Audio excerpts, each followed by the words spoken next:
Bienvenidos a otro episodio de Venezuela Weekly. Hoy nos encontramos con Félix Seijas, doctor de análisis de datos complejos, quien dirige la encuestadora Delfos, una de las encuestadoras más importantes del país y que nos ha dado mucho de qué hablar en los últimos meses. Por eso, hoy, a 55 días de las elecciones presidenciales, vamos a conversar con Félix sobre qué apuntan las encuestas en cuanto a este proceso electoral. Y Félix, quiero empezar con una pregunta de algo que se ha estado discutiendo en Twitter y que además, por ejemplo, Rafael Uzcategui, que trabajaba en Provea, ha dicho mucho, y es: ¿qué tan sincera es la gente al responder las encuestas en Venezuela? ¿Realmente están respondiendo lo que piensan o pesa más el miedo, el deber ser o incluso la presión social del momento? Sí, esa es una preocupación yo creo que tiene muchos años, si la gente en realidad responde lo que piensa, si la gente tiene temor a la hora de decir algo, y nosotros nos hemos preocupado por eso bastante y constantemente lo estamos monitoreando y en ningún momento hemos encontrado ninguna señal de que la gente tenga miedo de responder lo que piensa. Es decir, la gente es bastante sincera a la hora de responder las entrevistas. Qué bueno saber eso, porque bueno, vamos a hablar justamente de qué apuntan las encuestas y quisiera empezar yendo unos meses atrás. Tú en el pasado has dicho que las primarias de octubre de la oposición despertaron de nuevo el interés político en la población, la movilización e incluso nuevas esperanzas en el electorado, tanto de renovación como de cambio político. ¿Puedes elaborar un poco sobre esto, sobre el efecto que tuvieron las primarias que tú ves en las encuestas en la población? Sí, es que veníamos de un proceso en el que el principal referente opositor, la estructura referente opositora, que era la Mesa de la Unidad Democrática, había colapsado después de los intentos de años anteriores y además colapsó de una manera bastante aparatosa. Esto trajo a la gente a quedar huérfana, digamos, ¿no? No tenía ese referente, esa estructura que dirigiera los destinos de la oposición, y al aproximarse unas elecciones, bueno, la gente sentía que esas elecciones no iban a ser competitivas, no se podía competir de una manera dispersa. La primaria trajo esto de nuevo al escenario, es decir, la primaria hizo que la gente sintiera que había una cierta estructura de nuevo conformándose, quizás sin un nombre específico, pero un esfuerzo unitario. La primaria trajo esa idea de nuevo, todo salió bastante bien, la Comisión Nacional de Primaria estaba llena de nombres de personas respetables, todo caminó en sana paz. El debate que hubo en la UCAP no fue un debate, sino más bien fue un debate que transmitió buena vibra, digamos, ¿no? Entonces, bueno, el ánimo de nuevo electoral y la posibilidad de batallar en elecciones renació con este proceso. Y en los meses previos vimos como también un aumento de la disposición a participar en elecciones, del interés en las elecciones de 2024, ¿no? Sí, precisamente por el tema primaria, en lo que la gente empezó a sentir que había de nuevo un movimiento unitario y que la elección podía ser competitiva, pues esto empezó a ser como pólvora, ¿no? Y rápidamente se encendió de nuevo el interés por las elecciones. Y hablando del renacer de una estructura unitaria después de la implosión de la Mesa de la Unidad, tú has dicho repetidas veces que la propuesta o el elemento legitimador para los votantes opositores es la concepción de unidad, el concepto de unidad. Es decir, una candidatura o una plataforma que englobe a las distintas fuerzas de oposición. Y aunque la primaria logró recomponer a la oposición en un solo polo de nuevo, se habla mucho hoy en día de lo necesario que es que el candidato opositor, en este caso Edmundo González Urrutia, tenga el aval de la ganadora de la primaria, que fue María Corina Machado. Entonces, ¿qué apuntan las encuestas sobre esto? Por ejemplo, tras el auge de Edmundo, una vez que le dio María Corina su aval y la plataforma unitaria, y hoy unidad pasa también por tener el aval de quien ganó las primarias. Sí, por supuesto, es que precisamente lo que rescata la idea de la unidad fue la primaria. La primaria tuvo un ganador. El opositor siempre necesitaba algún piso que legitime los liderazgos. Y este liderazgo fue legitimado por un proceso unitario, que la gente entiende como unitario. Lo ganó María Corina Machado. Por supuesto que ella pasa a tener un peso específico muy importante dentro de esto que se llama unidad. Y bueno, justamente considerando candidaturas legitimadas por el voto, creo que las únicas veces en los años recientes que hemos visto algo así es Enrique Capriles, que también ganó una primaria, y María Corina Machado. Pero más allá de ello, ¿en qué se diferencia el fenómeno de María Corina Machado hoy en día, bueno, además de ser mujer, de las candidaturas y liderazgos anteriores de la oposición, por ejemplo, Enrique Capriles, Juan Guaidó, Manuel Rosales? Fíjate que yo no le veo tantas diferencias, ¿no? El tema es que, bueno, es un contexto distinto, porque ya ha habido una experiencia previa y todo lo que hemos venido viviendo. El chavismo está más desgastado hoy en día. El chavismo es derrotable electoralmente hoy en día. Eso no sucedía cuando Capriles fue candidato. Entonces, bueno, el caso de Guaidó, por ejemplo, él no llegó a ser candidato, él representaba otra cosa dentro de la estructura unitaria, fue el líder en el momento de la estructura unitaria, también legitimado por acuerdos unitarios, que era, bueno, le tocaba ser presidente de la Asamblea Nacional, Pero en realidad sigue siendo María Corina la persona que simboliza la posibilidad de cambio. Eso representó Capriles en su momento, eso representó Juan en su momento. Es decir, desde ese punto de vista no hay mucha diferencia. La gran diferencia, de nuevo, como tú dices, primero es mujer, y segundo, bueno, el contexto en el que estamos, donde el chavismo está viviendo un mal momento a nivel de apoyo popular. Además de la censura mediática. Capriles en su momento tuvo Globovisión, por ejemplo. Claro, y de hecho Capriles fue el primer político que fue censurado como político de todos los medios, ¿no? Luego de la segunda elección que vivió. Pero en su momento, durante las elecciones, claro, ese era un contexto también distinto. ¿Y María Corina, a nivel de popularidad, ya ha llegado a los picos que llegaron a tener estos candidatos en su momento? Sí, ya desde que ganó la primaria, pues ya alcanza esos picos y los ha venido transfiriendo a Edmundo González como candidato. Okay. Y según las encuestas de Delfos, alrededor de 80% de los venezolanos tienen disposición a votar y un 70% considera que no se debe abandonar la ruta electoral. Por lo menos eso fue lo último que supimos en el último foro de Perspectivas Ecoanalítica.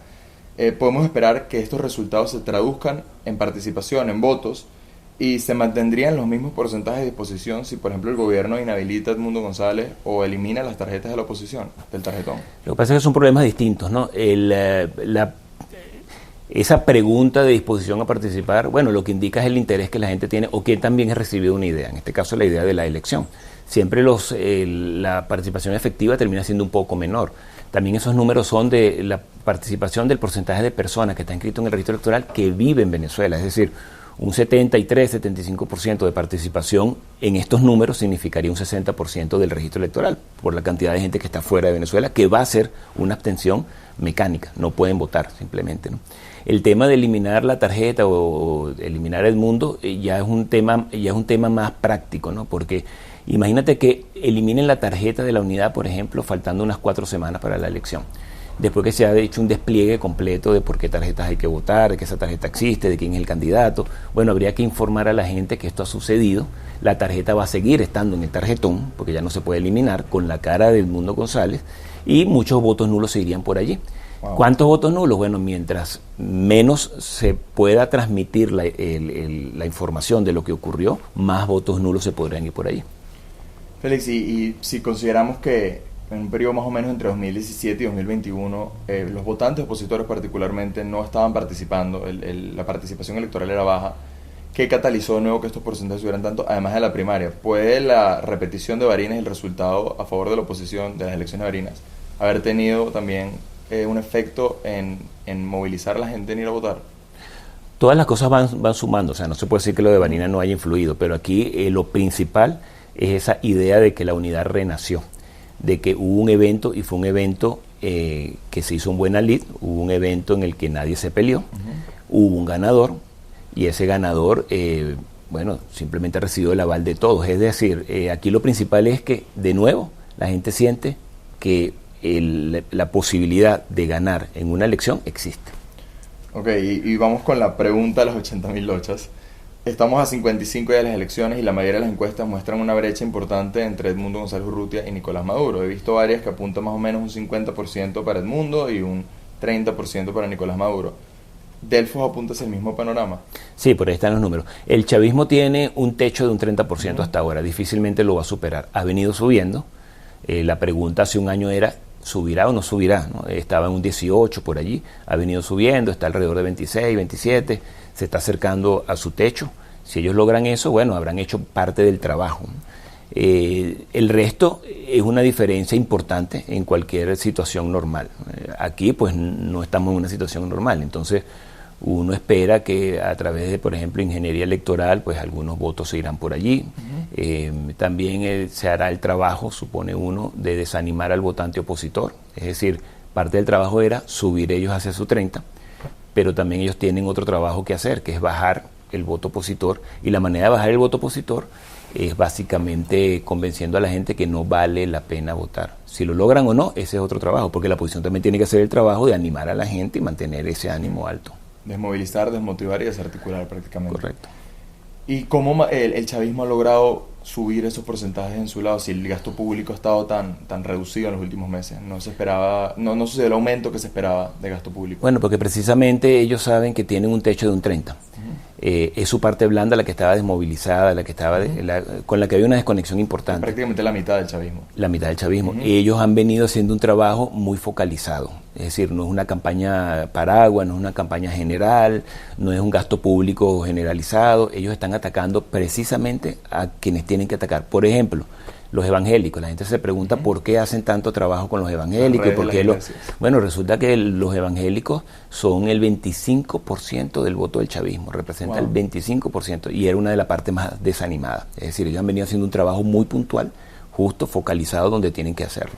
Bueno, las concentraciones con Diosdado es para apelar a esas bases duras del chavismo, justamente. Es justamente para eso. La audiencia correcto. que ve el mazo dando. Sí, correcto. Y en esa misma onda recuerdo que en el último foro de Perspectivas de Ecoanalítica tú dijiste que más de 20% del chavismo duro cree que es necesario un cambio.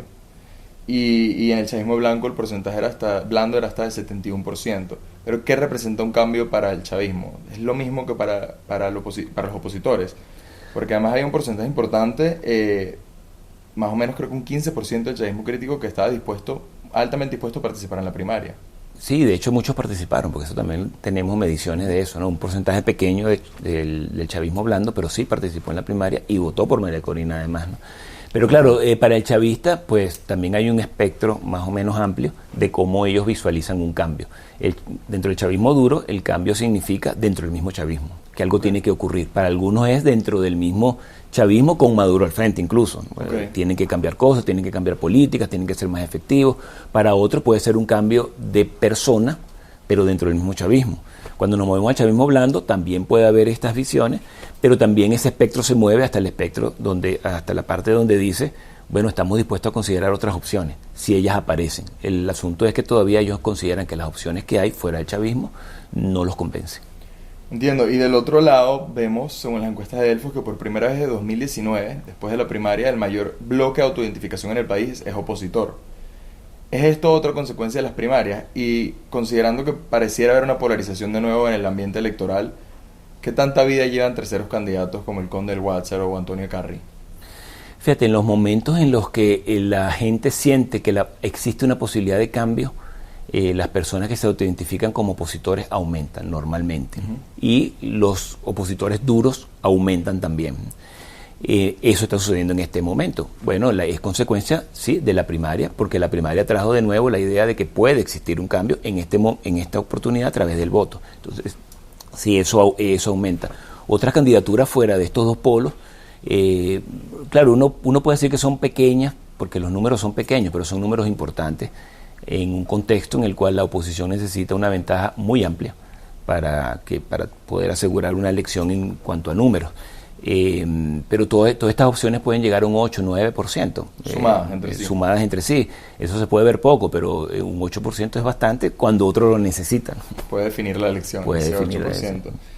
Y también por años el PSUV, como partido individual, no contando las plataformas de la oposición como la MUD, prácticamente ha sido el partido con mayor aprobación en el país, como partido individual. Pero he escuchado algunas encuestas recientes que, por ejemplo, posicionan a 20 en esa posición, considerando el auge de María Corina Machado, sobre todo en las regiones. Delfos apunta a lo mismo. No, lo que ha ocurrido es que 20 ha subido, por supuesto, en menciones, como partido de oposición. Es en este momento el primer partido de oposición, pero tampoco es que esté muy lejos de los que venían de los tradicionales, como Acción Democrática, que siempre venía siendo el segundo partido, Primero Justicia siempre por allí cerca. Pero no, como partido sigue siendo el PSUV y por un margen importante incluso. ¿De cuánta es la diferencia más o menos? Bueno, el PSUV todavía tiene un 22%, 20-22% de aprobación. De personas que dicen simpatizar con el partido. 20 estará por un 9-10%. Okay. Y bueno, las encuestadoras de Delfos muestran que la popularidad de Maduro y la percepción de situación país mejoraron en el momento que la economía creció a finales de 2021 y gran parte de 2022 hasta principios del 23, y luego cayeron de la misma manera que cayó la economía. Ese arco de Venezuela se arregló hasta el frenazo económico. ¿Qué tanto está definiendo el descontento que hay ahorita y, bueno, la impopularidad del gobierno y el auge de María Corina Machado como candidata al descontento? Sí, en aquel momento lo que hizo esto fue reactivar un poco, reconectar con el chavismo blando. Luego en 2023, bueno, esto vuelve a caer. el chavismo ha logrado reconectar de nuevo con el chavismo hablando, sus números están mejorando de nuevo, pero esta vez no lo están haciendo de manera general, como hablamos hace un rato, sino de manera bastante puntual. Entonces sí, si hablan con economistas, pues los economistas dicen que sí, que el gasto sí ha aumentado, el gasto público, solo que no ha aumentado de manera global y desordenada, sino está siendo muy, muy focalizado. Entonces sí, es a través de la economía que ellos están reconectando con su gente. Ok, y bueno, para cerrar con una última pregunta, muchos políticos o activistas han dicho que una victoria del chavismo del 28 de julio significará otra oleada migratoria para la región. ¿Qué apuntan las encuestas sobre eso? ¿La gente tiene intención de migrar si vuelve a ganar Nicolás Maduro la presidencia? ¿O se adjudica la victoria? Sí, en este momento cerca del 20% de los venezolanos dice que tiene intención de irse del país. Esto puede ser simplemente un deseo, hasta gente que está haciendo realmente los trámites, ¿no? Pero bueno, pues ya ese número te dice algo, ¿no? Hay gente que no está conforme estando aquí y que preferiría estar afuera. Lo puede hacer o no lo puede hacer, pero preferiría estar afuera. Si hemos medido si esta decisión se intensifica o disminuye dependiendo del resultado electoral y si hay una correlación importante, ¿no? De personas que dicen que de ganar el chavismo se terminan yendo. Ese es un número bastante elevado. De nuevo, que lo terminen haciendo o no es otra historia. ¿Cuánto es este porcentaje? De los que dicen que se quiere, de ese 20%, aproximadamente un 60-65% dice que terminaría yéndose si la victoria se concreta de Nicolás Maduro. ¿Y ese 20% aumentaría si se concreta esa victoria?